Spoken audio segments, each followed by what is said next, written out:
जी हाँ मित्रों, आप लोगों को हमारा चैनल बुद्धा पेटालाइजिंग में दिल से स्वागत है। अगर कहानी वीडियो पसंद लगे तो चैनल को सब्सक्राइब कीजिएगा। जी हाँ, आज का कहानी बड़ा ही रोचक, ज्ञानवर्धक और शिक्षाप्रद है, इसलिए मेरा आप लोगों से अनुरोध है कि इस कहानी वीडियो को शुरू से लेकर अंत तक जरूर देखें। आइए इसे शुरू करते हैं। गौतम बुद्ध की शिक्षाएं सदियों से मानवता के लिए प्रेरणा स्रोत रही है। बुद्ध ने संसार में जो ज्ञान का प्रकाश फैलाया उसका एक अहम हिस्सा है चुप रहने की ताकत। यह कहानी एक ऐसे युवक की है जो जीवन में हर चीज को शब्दों के माध्यम से सुलझाना चाहता था, लेकिन उसे अंततः गौतम बुद्ध के साथ एक मुलाकात के बाद चुप रहने की ताकत का सही मतलब समझ में आया। प्राचीन भारत के समय की यह कहानी है। गौतम बुद्ध का ध्यान और शांति की शिक्षा दूर दूर तक फैली हुई थी। उनके पास हर वर्ग के लोग आते थे, राजा, रंक, व्यापारी और साधारण जन। वे सभी अपने जीवन की समस्याओं का समाधान ढूंढने के लिए बुद्ध के पास आते थे। इसी दौर में एक युवक भी था जो अपनी बातें बहुत ज्यादा बोलता था और हर स्थिति में अपने विचार व्यक्त करना ही सही समझता था। वह मानता था कि समस्याओं का समाधान तभी संभव है जब उन्हें बार बार बताया जाए और हर बात पर खुलकर चर्चा की जाए। युवक का यह विश्वास था कि चुप रहने से समस्याएं और बढ़ जाती है। उसकी प्रवृत्ति थी कि वह हर विषय पर अपने विचार प्रस्तुत करता, चाहे वह विचार उचित में हो या अनुचित में। लेकिन समय के साथ उसने यह महसूस किया कि उसके विचार लोगों पर उतने प्रभावी नहीं हो रहे हैं जितनी उसने अपेक्षा की थी। उसकी मित्रता के रिश्ते भी कमजोर हो रहे थे और उसे यह समझ में नहीं आ रहा था कि आखिर वह क्या गलत कर रहा है। एक दिन उस युवक ने यह सुना कि पास के वन में बुद्ध का प्रवास है। उसने सोचा कि क्यों न बुद्ध से मिलकर अपने मन की उलझनों का समाधान किया जाए। वह बुद्ध के पास गया और उनसे अपने जीवन की परेशानियों का वर्णन किया।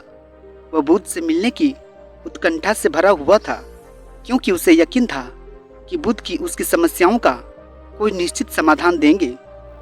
बुद्ध ने उस युवक को ध्यान से सुना, लेकिन कुछ भी नहीं कहा।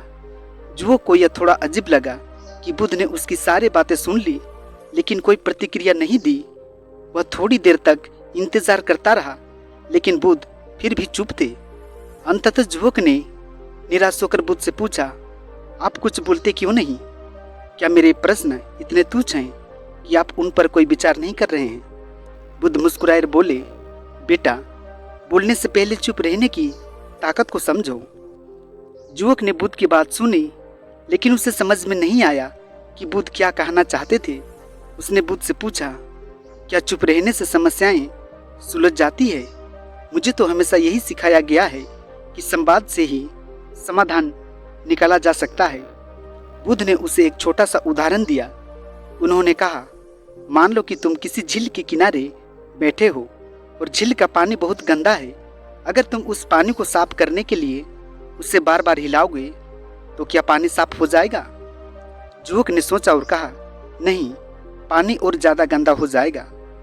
सही कहा, गौतम बुद्ध ने कहा। अब सोचो, अगर तुम उस पानी को एक स्थान पर शांत छोड़ दो तो क्या होगा? युवक ने उत्तर दिया, समय के साथ पानी की गंदगी नीचे बैठ जाएगी और पानी धीरे धीरे साफ हो जाएगा। बुद्ध मुस्कुराए और बोले, बिल्कुल तुमने सही कहा। इसी तरह मन का भी यही नियम है। जब तुम किसी समस्या को बार बार शब्दों में व्यक्त करते हो तो वह समस्या और जटिल हो जाती है, लेकिन जब तुम उसे समय देते हो और उसे शांत होने का मौका देते हो तो उसका समाधान स्वाभाविक रूप से प्रकट हो जाता है। बुद्ध की इस सरल व्याख्या ने युवक के मन को झकझोर दिया। उसे समझ में आने लगा कि हर स्थिति में शब्दों का प्रयोग ही एकमात्र उपाय नहीं है। कई बार चुप रहना और स्थिति को स्वाभाविक रूप से विकसित होने देना भी एक प्रभावशाली समाधान होता है। युवक ने सोचा, क्या सच में मैं अब तक बेवजह की हर बात पर बोलता रहा हूँ? क्या मेरी बातें ही मेरे जीवन की समस्याओं की जड़ रही है? उसे यह एहसास हुआ कि चुप रहने की एक अलग ही शक्ति होती है जो किसी भी स्थिति को बेहतर तरीके से समझने और उसका समाधान खोजने में मदद करती है। बुद्ध ने युवक से कहा, चुप रहना केवल मौन साधना नहीं है, यह एक अभ्यास है जो तुम्हें अपनी आंतरिक शक्ति को पहचानने में मदद करता है।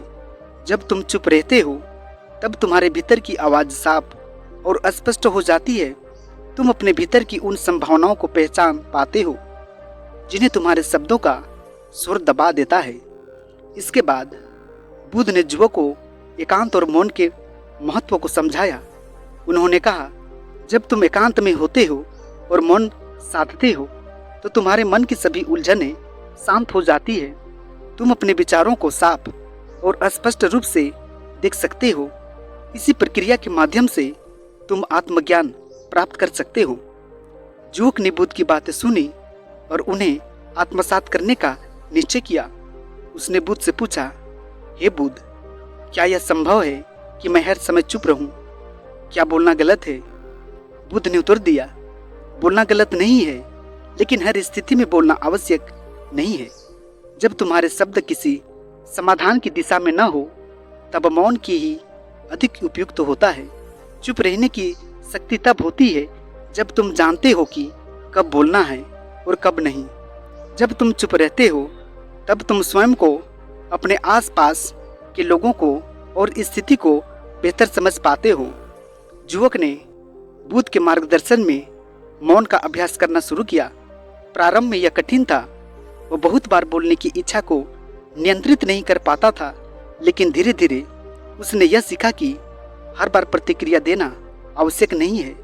उसने समझा कि कई बार समस्या की जड़ में उसके ही शब्द होते थे। जब वह चुप रहता तो चीजें स्वतः सही दिशा में बढ़ने लगती। मौन के इस अभ्यास ने युवक के जीवन में गहरा बदलाव लाया। उसकी मित्रता फिर से सुदृढ़ हो गई। वह अब लोगों की बातों को ध्यान से सुनने लगा और उनके विचारों को सम्मान देने लगा। पहले जहां वह हर बात पर तर्क करता था, अब वह शांत रहता और केवल तब बोलता जब उसे लगता कि उसके शब्द किसी सकारात्मक दिशा में ले जाएंगे।